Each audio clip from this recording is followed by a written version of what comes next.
Capítulo 9. Cuando View regresó a la ciudad de Nueva York, el lunes 26 de agosto de 1935, tenía dos preocupaciones inmediatas.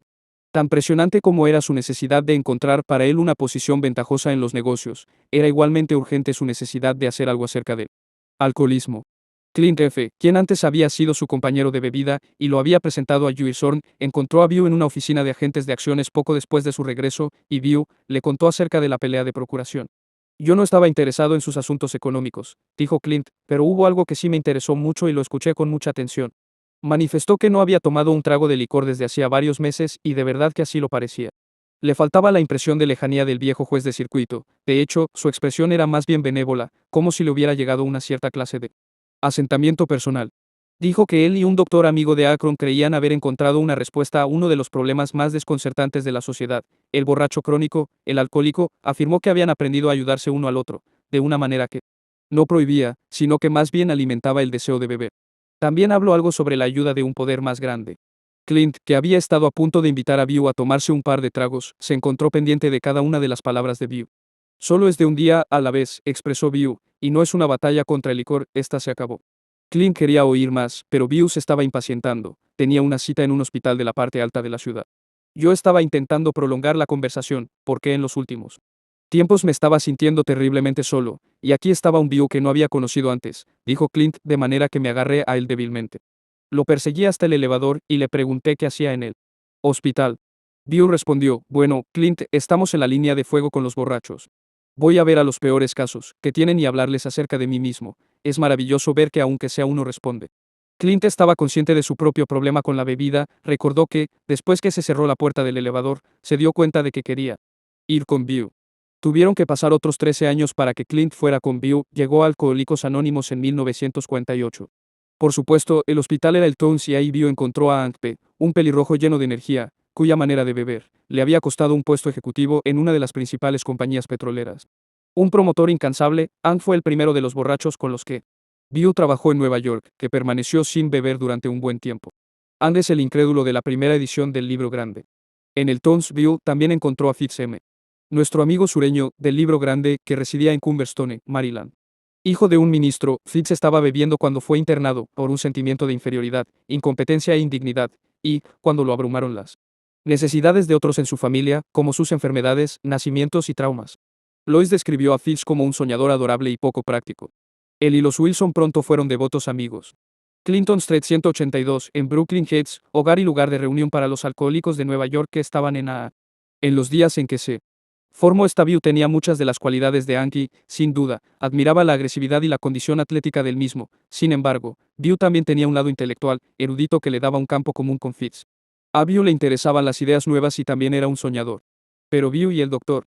Bob eran capaces de formar íntimos amigos con cualquier clase de personas. El enlace común era el alcoholismo y la propia gran gratitud por su sobriedad. Fue evidente que View reconoció esto cuando escribió para la fraternidad, somos gente que en circunstancias normales no nos mezclaríamos. Pero existe entre nosotros un compañerismo, una amistad y una comprensión indescriptiblemente maravillosa. Somos como los pasajeros de una gran embarcación recién saldados de un naufragio, cuando la camaradería, la democracia y la alegría prevalecen en el barco, desde las bodegas hasta la mesa del capitán, pero, a diferencia del sentir de los pasajeros del barco, nuestra alegría por haber escapado del desastre no decrece al ir cada cual por su lado. La sensación de haber participado en un peligro común es uno de los poderosos elementos que nos unen. Muchos alcohólicos, borrachos y abstemios se reunían en la sala de Clinton Street para ser amados en la sobriedad. Esta alegría por escapar del desastre dio a la fraternidad inicial un ambiente casi de euforia.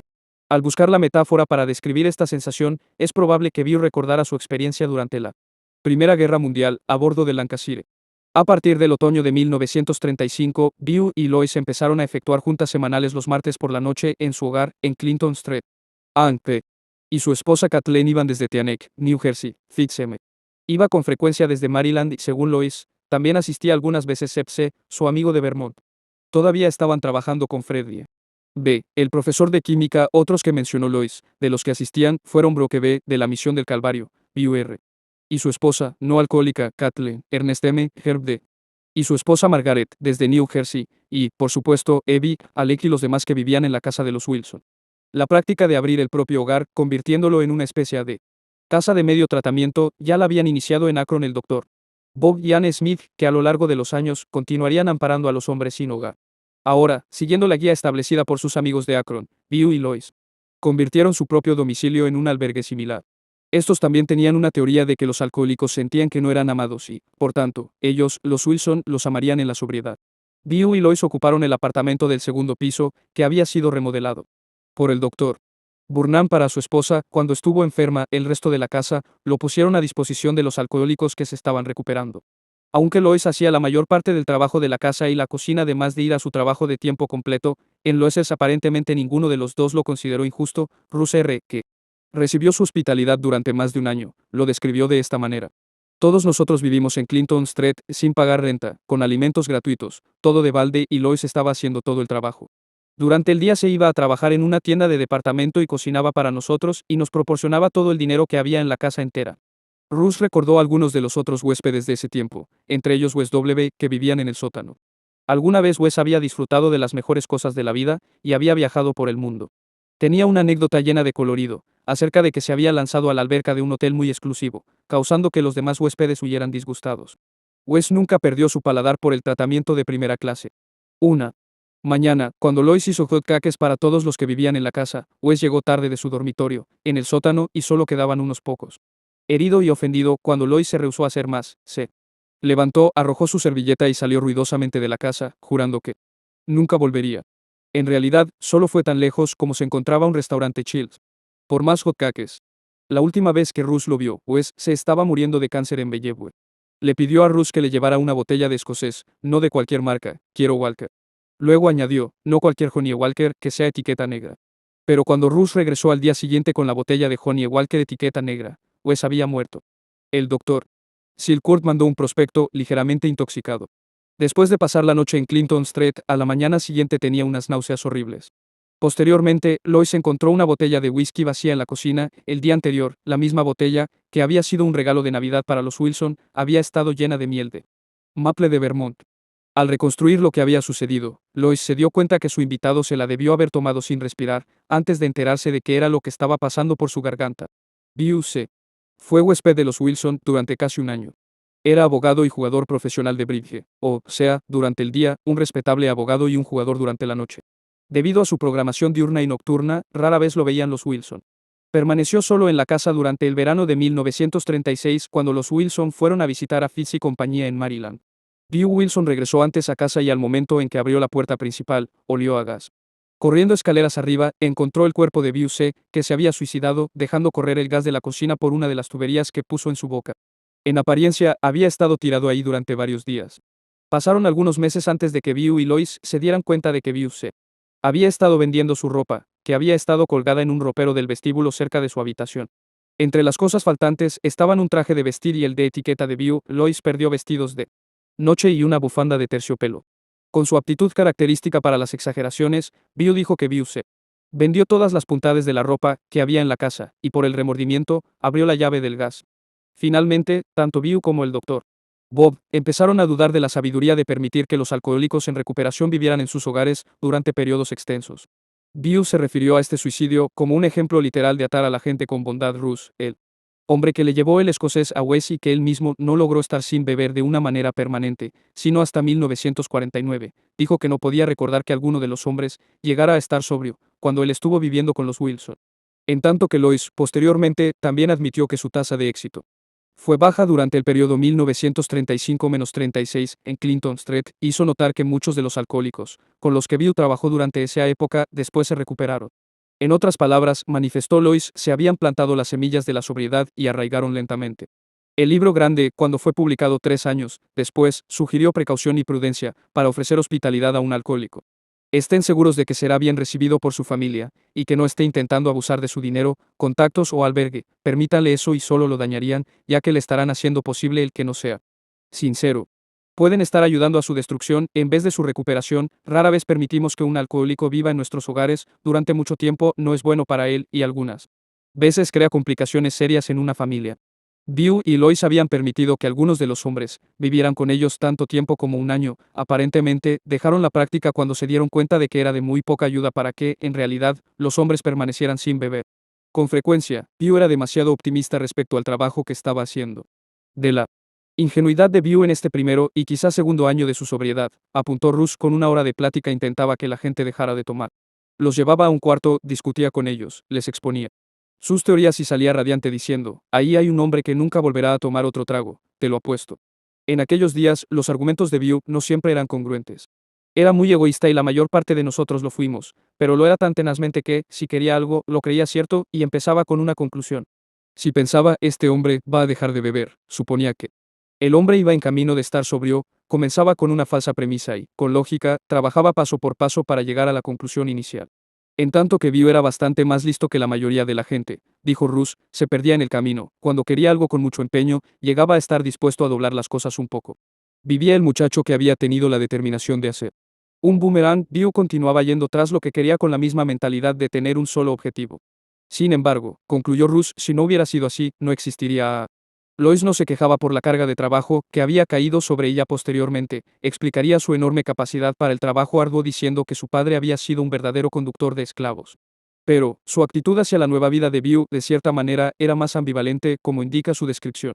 Los meses siguientes fueron una época feliz para View. Tenía la compañía de sus amigos alcohólicos, la inspiración espiritual del grupo Oxford y la satisfacción de ser útil a aquellos con los que trabajaba. Por mi parte, no me dejaba a mí misma percibir que yo no era tan feliz, como debía haber sido después de todos mis sueños de que llegara a ser un hecho la sobriedad de View. Aunque continuaron mi alegría y fe en su renacimiento, extrañaba nuestra mutua compañía, ya que ahora rara vez estábamos juntos, a solas. No había tiempo para paseos al campo los fines de semana, debido a que View estaba ocupado con sus alcohólicos, atendiendo un pequeño negocio que Aunt P y él habían empezado en New Jersey, y haciendo investigaciones ocasionales, sentí que me dejaba a un lado, y no me necesitaba. Pero, íbamos con regularidad a las reuniones del grupo Oxford, a donde lo acompañaba por su propio bien, porque eso era lo que debía ser una devota esposa, no porque yo necesitara las reuniones. Sentí que ya tenía el conocimiento y la disciplina que estaban buscando. Esos individuos bondadosos. Los impulsos de poder de View no eran nada para la sutil seguridad que tenía en mí misma, incluso, después del despertar espiritual de View, no se me ocurrió que yo necesitara cambiar.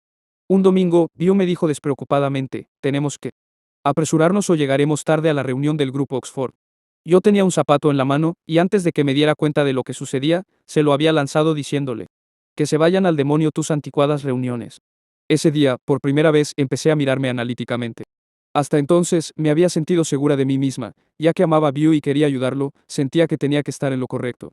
Gradualmente, se fue aclarando la verdadera imagen, después de que View dejó de beber, fue un gran golpe para mí darme cuenta de que View ya no me necesitaba como antes, poco a poco me fui dando cuenta de que era a causa de que yo no había sido capaz de curar a View de su alcoholismo, y resentí la realidad de que alguien más lo hubiera hecho, así que tenía celos de sus recientes amigos. Lentamente, vi que mi ego se había estado alimentando durante los años en que View bebió, por los papeles importantes que tuve que llenar, madre, enfermera, la que ganaba el pan y tomaba las decisiones, también, mi ego se había reforzado por mi capacidad para mantenernos a ambos, aunque escasamente, y para tomar las decisiones familiares que View era incapaz de hacer.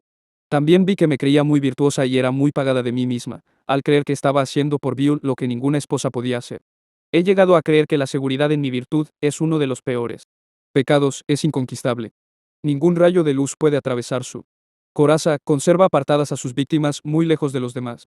Lois y View fueron a las reuniones del grupo Oxford desde finales de 1934 hasta 1937 aproximadamente. También fueron a un buen número de fiestas caseras del grupo Oxford durante esos años, a partir de 1935. Ann Fitz se les unía con frecuencia. Se empezó a desarrollar tensión en la iglesia del Calvario entre el grupo principal y la esforzada banda de alcohólicos de View. Los líderes del grupo Oxford resentían el hecho de que View estuviera efectuando juntas por separado para los alcohólicos en Clinton Street. Criticaban su trabajo con los alcohólicos calificándolo de restringido y divisorio. Por otra parte, los alcohólicos sentían que necesitaban estas juntas especiales, porque muchos de los miembros no alcohólicos del grupo Oxford no los comprendían. Jack Smith, uno de los ayudantes de S.M. Schoemaker, no aprobaba el trabajo de View y, por último, lo expuso así abiertamente. En una plática informal en la reunión del grupo Oxford del domingo, se refirió a las juntas especiales que se efectuaban subrepticiamente detrás del cobertizo de la señora Jones.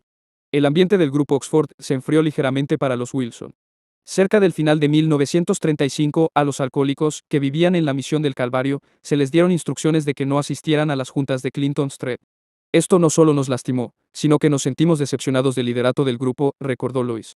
A pesar de la crítica y el rechazo, Lois y View no se desilusionaron de inmediato del grupo Oxford de sus principios, de los cuales View se apropió gratuitamente.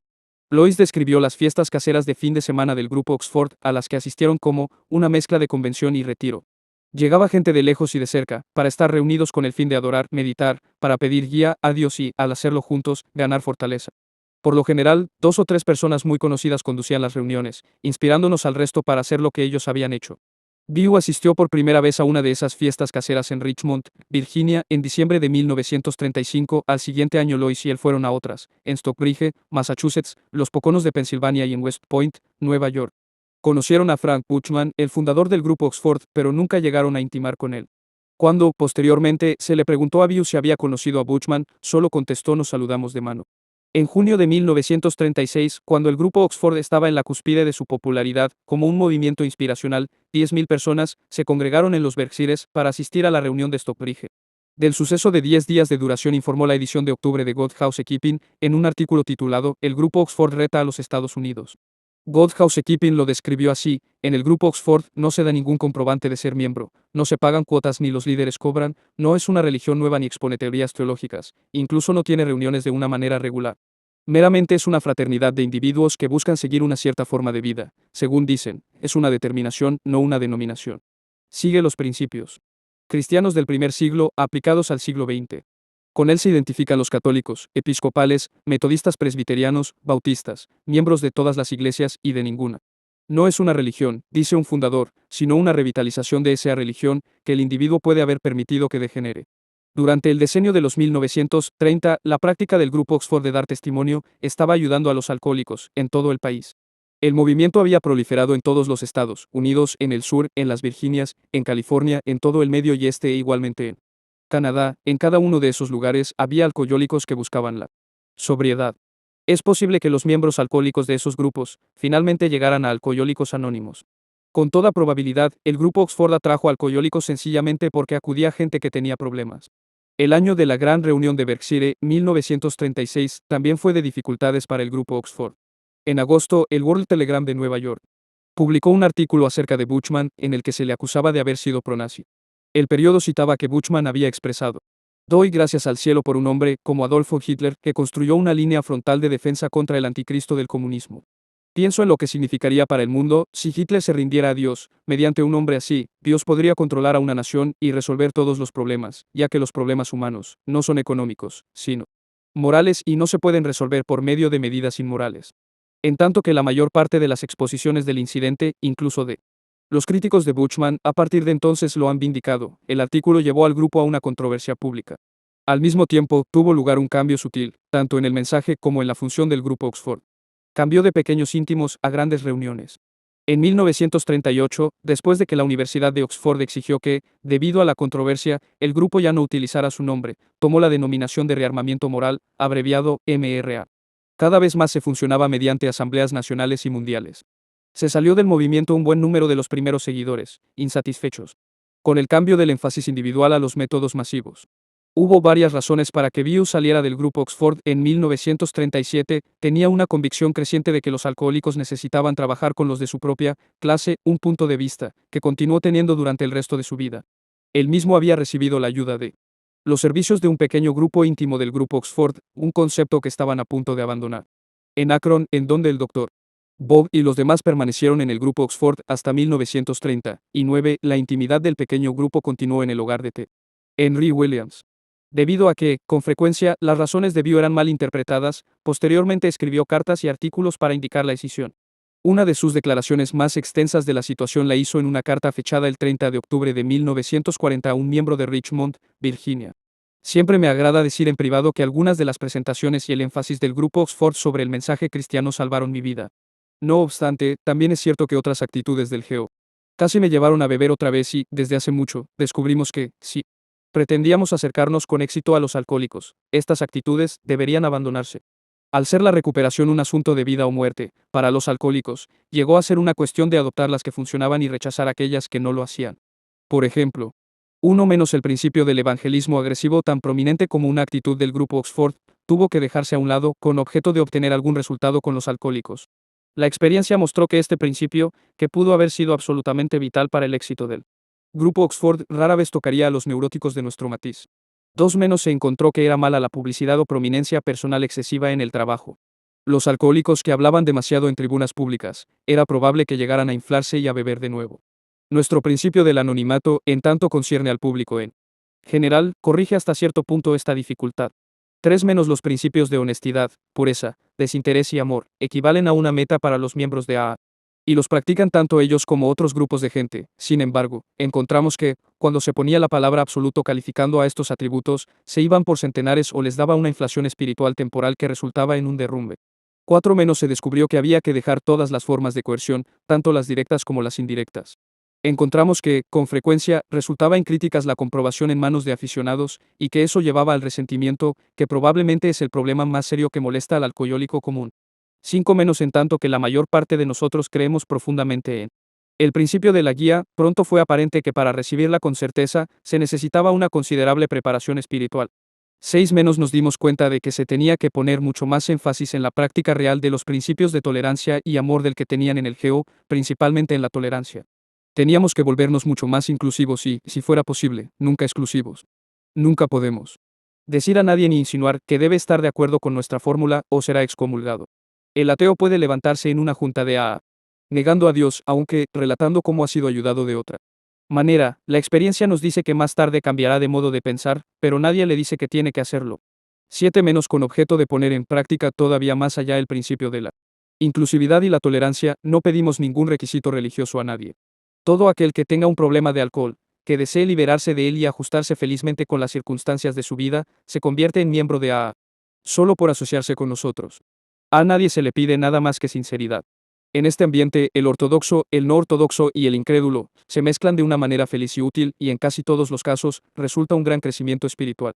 8 menos si fuéramos a hacer a la gente alguna exigencia religiosa, temo que muchos católicos sentirían que no podían interesarse. Tal como están las cosas ahora, supongo que en AA hay 25% de católicos, y miembros católicos se dan cuenta que nuestras sugerencias, de ninguna manera, los hacen entrar en conflicto con sus propios puntos de vista o reglas de conducta religiosa. Ya que hay muchos alcohólicos católicos. ¿Por qué privarlos de la oportunidad de ser dogmáticos, cuando la experiencia muestra que otra cosa sería por completo innecesaria? Por último, con frecuencia me preguntan por qué no reconozco públicamente mi deuda de gratitud con el grupo Oxford. La respuesta es que, por desgracia, en todo este país existe un perjuicio vasto y algunas veces irrazonable contra el GEO y su sucesor el MRA.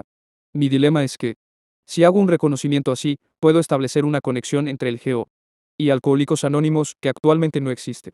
Tuve que preguntarme a mí mismo qué era lo más importante, que el GEO recibiera el crédito y que así yo tuviera el placer de descargar mi deuda de gratitud, o que los alcohólicos de cualquier parte tuvieran la mejor oportunidad posible de permanecer vivos, sin importar quién reciba el crédito.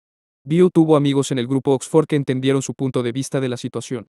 Uno de ellos fue John Reader, un ejecutivo de publicidad de Nueva York, que Bill conoció en la época de la misión del Calvario.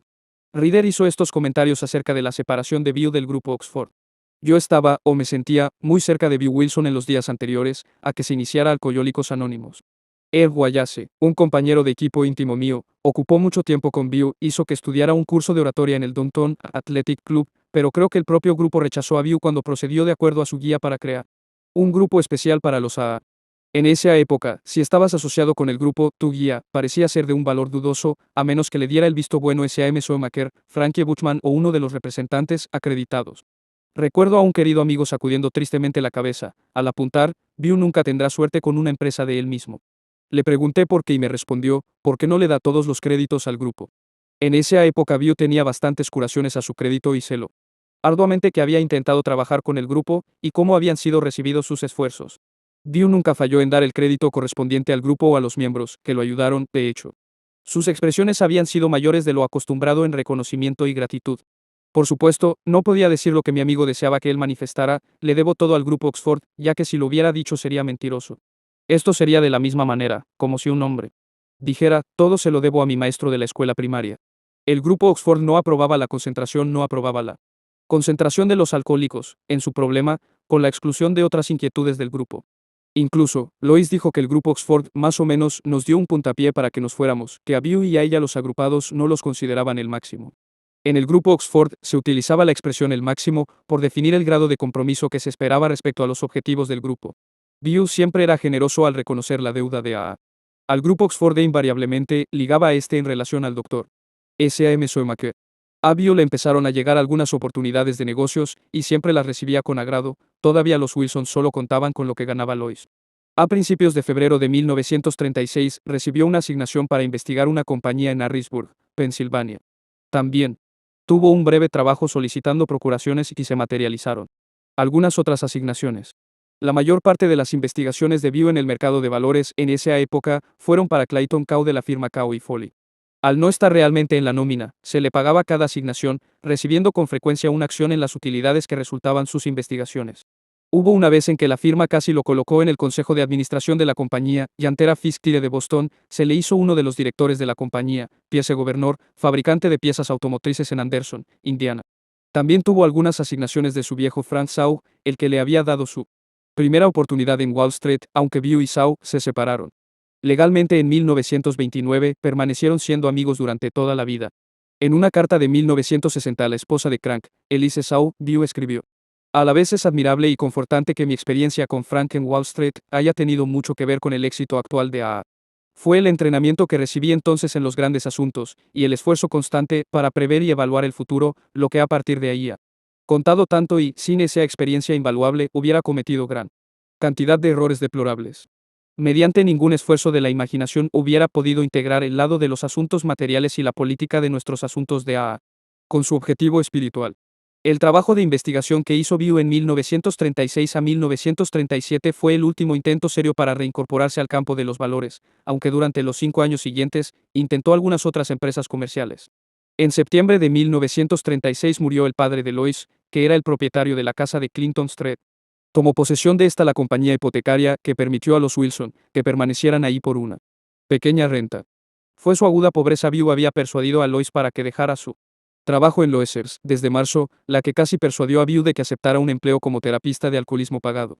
La oferta vino de Charlie Tones, el propietario del hospital en donde View se había recuperado y también en el que había encontrado algunos de sus prospectos más promisorios. Un día en que View estaba en el Tones, Charlie lo llamó a su oficina y mostrándole los estados de cuenta que revelaban cuánto había ganado el hospital en años anteriores, no le había ido tan bien en los más recientes, le propuso abrir una oficina en el hospital y trabajar como un terapeuta no profesional, con una cuenta disponible y una participación en las utilidades. View estaba desconcertado, la oferta no solo tenía sentido sino que parecía perfectamente ética. Incluso, había un precedente para el empleo de terapeutas no profesionales en el tratamiento del alcoholismo y la más conocida de esas personas había sido Richard Peabody, autor del Sentido común de beber. Peabody, un alcohólico que se recuperó por sí mismo, había muerto recientemente después de una carrera breve, pero con éxito, como terapeuta no profesional. Independientemente de que ayudaba a los alcohólicos sobre una base de honorarios. View pensó que la oferta estaba verificada por la guía celestial. Cuando iba a casa en el metro, le llegó la cita bíblica: el trabajador merece su salario. Al llegar a casa iba convencido de que su destino divino era convertirse en un terapeuta pagado. Le esperaba una gran desilusión. Lois no compartió su entusiasmo. Pero aún se sorprendió más por la manera en que respondieron los alcohólicos recuperados y sus esposas después de que se reunieron para la junta del martes por la noche. Aunque los alcohólicos que vivían con View estaban teniendo considerables problemas, ahora se encontraban en el área cierto número de alcohólicos recuperados. Los del grupo escucharon con caras impasibles, mientras View les contaba la oferta de Tones. Luego tomó la palabra un miembro: sabemos los problemas que tienes, View, nos preocupa mucho y con frecuencia nos hemos preguntado qué podríamos hacer al respecto, pero creo que hablo por todos los que estamos aquí cuando digo que lo que tú nos propones ahora nos incomoda. ¿No te das cuenta que tú nunca puedes convertirte en profesional? A pesar de lo generoso que Charlie ha sido con nosotros. ¿No ves que no podemos atar esto a su hospital, ni a ninguna otra cosa? Esto es un asunto de vida o muerte, View, y no arreglará nada sino lo mejor. ¿No has dicho con frecuencia, aquí, en estas juntas, que algunas veces lo bueno es enemigo de lo mejor? Bueno, esto es un caso evidente de ello. View, no puedes hacernos esto, añadió. ¿No ves que los demás pronto nos desanimaríamos si tú, nuestro líder, recibieras dinero por pasar nuestro magnífico mensaje, mientras que los demás haríamos lo mismo sin paga? ¿Por qué tendríamos que hacerlo gratis si a ti se te paga? En poco tiempo, nos emborracharíamos. View comprendió, casi inmediatamente, que este trabajo debe hacerse por amor, nunca por dinero. Rechazó la oferta de Charlie. Cuando View relató el incidente posteriormente, se describió como el oportunista, impulso, que se busca a sí mismo, y que así podía haber hecho naufragar al inexperto movimiento si no hubiera sido por el consejo sabio y a tiempo de otros. Tanto View como Lois recordaron el incidente como un primer ejemplo de la conciencia de grupo en acción. Bill puede haber sido el impulso y el que miraba por sí mismo, cuando menos, públicamente deploraba con frecuencia estas características suyas, pero también tuvo una notable capacidad para aceptar las críticas y, además, estaba aprendiendo a aceptar consejo. Algunos de estos consejos fueron en realidad su propia enseñanza que le regresaban. En ese año hubo muchas desilusiones, como la recaída de Evie. En 1936, este había regresado a Albany y había encontrado un trabajo en la Ford Motor Company, en un pequeño pueblo de las cercanías. Permanecí con la compañía Ford hasta finales de abril de 1937, fui en un viaje a Nueva York y me caí del vagón de la sequedad, recordó Evie. Eso fue aproximadamente 2 años y 7 meses de estar sin beber y trabajando con el grupo Oxford. Regresé a Albany y se inició el viejo carrusel. Estuve bebiendo mucho y de una manera continua, durante largo tiempo. Una segunda desilusión fue que en los nuevos problemas económicos que golpearon al país en el otoño de 1937, se derrumbó el trabajo de Bio para Cao y Foley. Este fue un asunto grave. Lois estaba tratando de ganar para vivir como una decoradora de interiores, independiente, pero las tareas de los que trabajan por su cuenta eran escasas. Posteriormente, en 1937, Bio hizo un viaje a Detroit y Cleveland buscando un trabajo. No lo encontró, pero sí visitó al doctor Bob y Anne en Akron.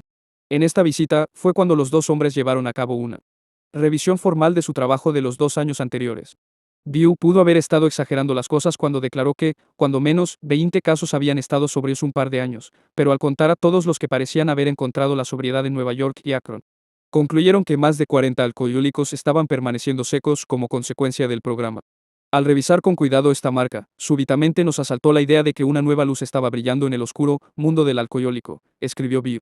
A pesar de la recaída de Evie, una benigna reacción en cadena, un alcohólico llevando la buena nueva al siguiente, había empezado partiendo el doctor Bob y de mí. Concebiblemente, un día ello podría circular en todo el mundo. Qué formidable fue darse cuenta de esto. Por fin estábamos seguros. No habría más un valor totalmente a ciegas. En realidad lloramos de alegría y Bob, Anne y yo inclinamos nuestras cabezas dando gracias en silencio. Su gratitud hubiera sorprendido a algunos. Bill, que en ese año había cumplido 42, estaba sin trabajo, mientras que el doctor Bob, a los 58 años, estaba en peligro de perder su casa, pero Bill tenía ahora casi 3 años de permanecer sobrio y Bob, 2 y medio. Posteriormente este incidente condujo a S.A.M. Schoenmaker a disculparse con Bill, después de que él mismo había roto con el grupo Oxford en 1941. Schoenmaker escribió: si llegas a escribir la historia de la anterior conexión de A con el Calvario, creo que tiene que decirse con toda honestidad, que estábamos preparados al sentir que te ibas por tu propio impulso, intentando hacer algo por tu cuenta y quedando fuera de nuestra corriente principal de trabajo. Tuviste tu inspiración desde aquellos primeros días, pero no obtuviste mucho ánimo de ninguno de nosotros, y, por mi parte, de ese estúpido deseo de controlar el espíritu, tal como él se manifiesta a sí mismo individualmente en la gente, como a ti, estoy sinceramente apenado y avergonzado.